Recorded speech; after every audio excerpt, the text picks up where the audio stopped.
I've always rolled my eyes at internet horror. The "I saw it too" posts, the grainy photos, the shaky phone videos of shadows in hallways, none of them ever convinced me. Clickbait, I'd think. Algorithms need fuel. But last Thursday night, the algorithm came for me, and I have nowhere left to roll my eyes because the footage is mine. I'm the shaky camera now, and when I close my browser, the images follow me into sleep. The night began with a smell, metallic damp, like old pennies soaking in muddy water. It drifted through the apartment while I microwaved a frozen lasagna. I searched the sink, the trash, even the bathroom. Nothing. I chalked it up to city plumbing and opened a beer. At 11:03 p.m., I armed the cheap motion sensor camera I'd mounted on my dresser. I live alone on the 4th floor. Break-ins aren't common, but paranoia is cheaper than therapy. Sleep never comes easy, so I watched reruns until my eyelids felt sandpapered. Around 1:40 a.m., I killed the TV, dragged my feet across the carpet, and shut off the light.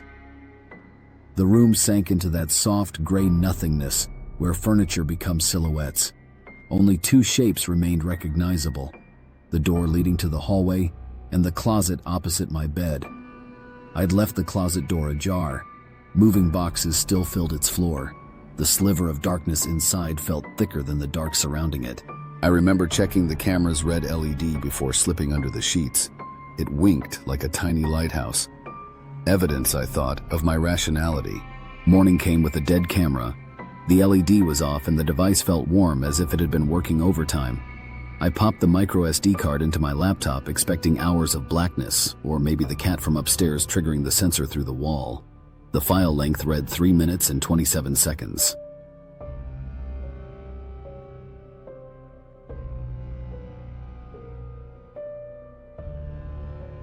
Footage began with me flipping onto my stomach, blanket twisting around my legs.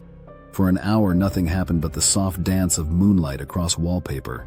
Then, at 2:14, the closet door twitched. The movement was small yet deliberate, like someone inhaling behind it. 2 minutes later, the door opened a hand's width. Something emerged, tall, impossibly thin, its outline eating the ambient light rather than reflecting it. The shadow stepped forward once, twice, and stopped halfway between closet and bed. It did not sway, it did not breathe, it simply owned the space. I leaned toward the laptop screen, breath fogging the glossy plastic. I hit spacebar to pause and zoomed in until pixels bled into blocks. No face, no texture of fabric. Just void, deeper than the room, darker than sleep. For 64 minutes and 17 seconds, the figure remained statue still. At times, the camera's night vision struggled, blooming green static across the scene, but the silhouette never distorted. It was as though the sensor refused to record what did not belong to physics. At 3:18, my sleeping self rolled to face it. The thing didn't flinch. I clutched my pillow, the same pillow under my elbow now, and murmured something like a half-remembered prayer. When I turned away, the figure tilted its head. Subtle, almost gentle, as if admiring prey. At 03:49:02, it backed toward the closet. 3 slow steps. The door closed behind it without a hand. The room returned to normal, save for a faint ripple in the darkness where it had stood. I slammed the laptop shut so fast the hinges squealed. Rational brains march in daylight. I opened curtains, brewed coffee, phoned into work claiming a 24-hour flu. I spent the morning replaying the footage, frame by frame, measuring angles, counting pixels, Googling camera glitches. Reddit offered conspiracies, glitches in the Matrix, Tulpa thought forms, CIA holograms. None fit.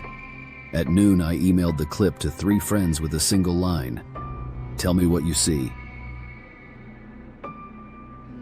2 never replied. The third, Clara, wrote back, "This is sick, stop," followed by a vomiting emoji.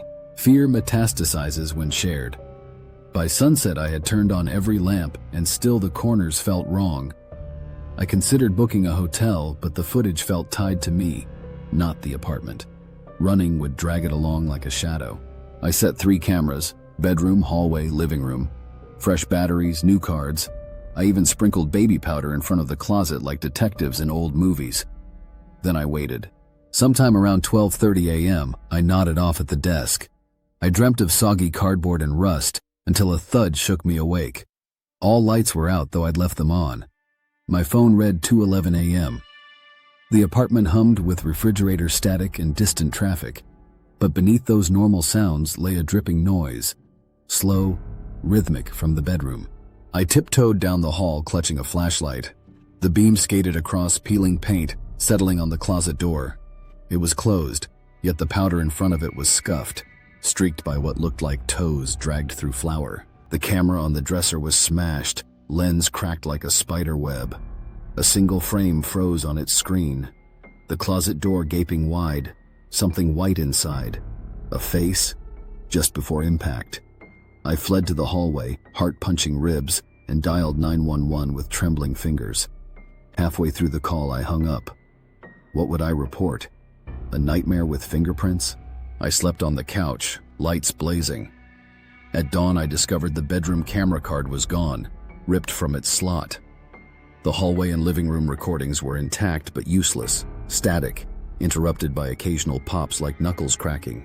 I emailed a local paranormal forum under a burner account.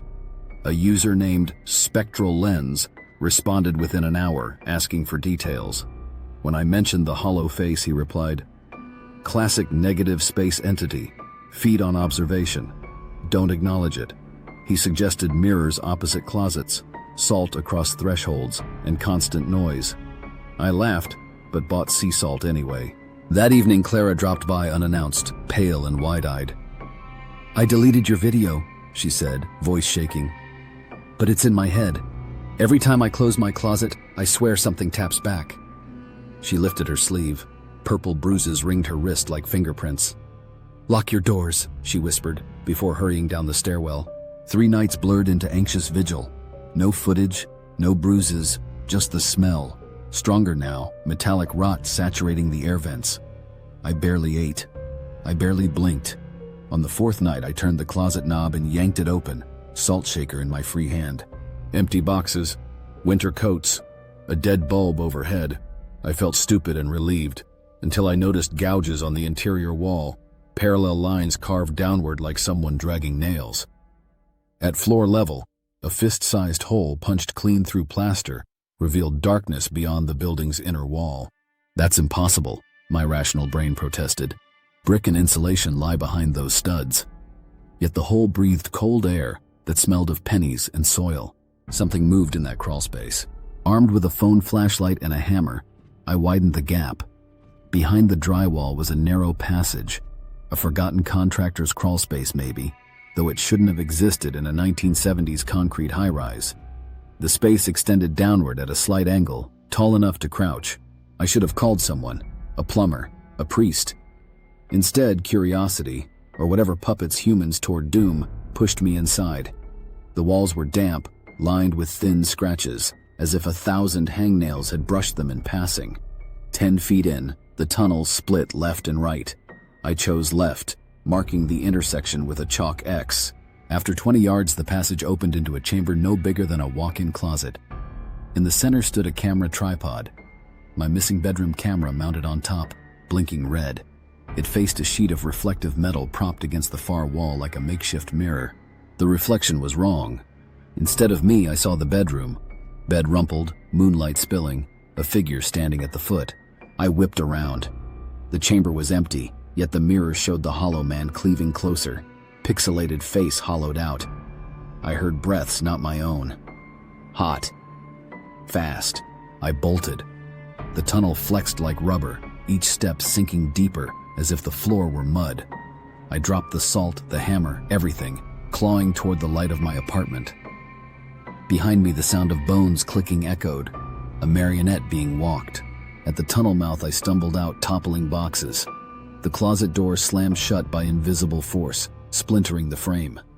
Silence followed, thick enough to choke. Then slowly, the knob twisted from the inside and stopped halfway, as though whoever, whatever, stood reconsidering. My phone vibrated. Unknown number. A text arrived containing a single attachment, a still frame from my hallway camera, time-stamped 10 seconds prior. In the image, I lay pitched forward on the closet threshold. Behind me loomed the hollow man, hand hovering inches from my neck. The caption beneath read, "You belong on this side." I forwarded the text to every contact, then packed a duffel with essentials. Leaving felt pointless. Closets exist everywhere, but staying invited certainty. I checked out of a roadside motel after one sleepless night. The closet door there rattled intermittently, though no car passed outside. Clara stopped answering calls. SpectraLens's account vanished. The police filed a missing persons report for an apartment neighbor 2 floors down. Last seen on security cam entering his unit at 2:13 a.m. No footage of him leaving. Closet door ajar when officers performed a welfare check. I compiled the videos, texts, tunnel photos, and mirror frame into a 10-minute reel. I need the world to see it, even if they don't believe. Belief is irrelevant. Observation feeds him. Awareness binds him to the observer. If this uploads, he's already in your recommended queue. It's 2:07 a.m. as I type this in a co-working space downtown. Fluorescent lights buzz overhead. No closets here, only glass partitions and open air. Yet the smell is back, wet copper on concrete. My laptop fan whirs, freezing for half a second every minute like it's buffering reality. When the clock hits 2:14, I'll hit publish. Maybe the algorithm will bury the video. Maybe it'll go viral. If you're watching, do not pause. Do not rewind. The hollow man lives in negative space. He waits in every hesitation, every dark pixel you squint at. Watch to the end. Flood him with light. And whatever you do when you go to bed tonight, leave your closet door open. He prefers closed spaces. It's easier for him to hide in plain sight. Because that faceless nothing in my footage, it was never confined to my apartment. It was only visiting.